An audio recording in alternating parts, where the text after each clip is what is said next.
All right, it is 6:36 right now. We want to turn to this, and it is coming up soon. The CDC releasing its guidelines for reopening schools, and it's putting a heavy emphasis on getting students back into the classroom. Francesca Amaker taking a closer look at that right now, Fran. It's our poll question for the morning, Sheba. Do you think the CDC's guidelines for reopening schools will actually work? I want you to head to 11alive.com/vote. Do it on your phone or the computer, and then we'll have your results later on in the show. So what are those guidelines? I got you. So the guidelines lay out the social, emotional, and mental risk of keeping kids at home. It also gives schools broad outlines on how to resume in-person learning, which includes masks for nearly everyone, including special education students, limiting or canceling participation in activities where social distancing is not feasible.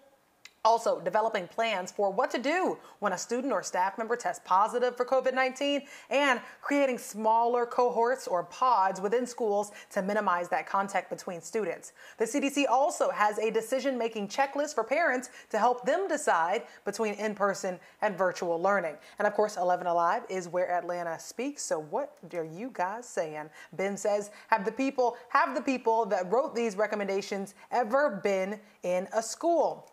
And Tiffany writes, keep your child home. Children are going to be children. They should not be pressured to follow all these stringent rules. And finally, Stephen writes, hope it works out.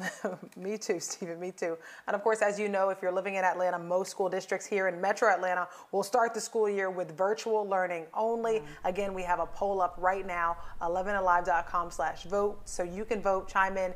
Do you think the CDC's guidelines are actually going to work? And for the full guidelines, we have that up on our website as well. Yeah, there's a lot there. And so far, the majority of you are saying yes, that they do think that they will work at 87%.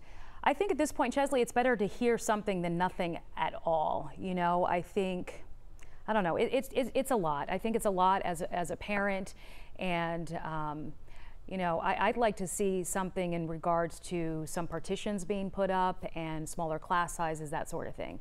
Yeah, our viewers have some very good points to bring up, like have they ever been in a school, that kind of thing. Do they have children in school? But as you can see, our poll says 86% say yes. I think hearing from the CDC kind of puts you at ease. We need to hear from someone who knows better, because we really don't know. There's a lot that we still don't understand about the disease and how it interacts with kids. You're hearing that kids don't get it as much. Of course, the mortality rates with kids is very, very low. And so, but yet it's still your child. That you're sending to school, and so you still have some trepidation about, hey, should I send my, and not knowing really insinuates that a little bit. So, you know, good comments, keep them coming, folks. We'd love to hear them. We have a back to school guide on 11alive.com that breaks down the plans for each Metro Atlanta district. Very, very handy. It can be sent right to your phone. All you have to do is text the word school. Again, text the word school to the number right there on your screen, 404-885-7600. Again, that's the word school to 404-885-7600.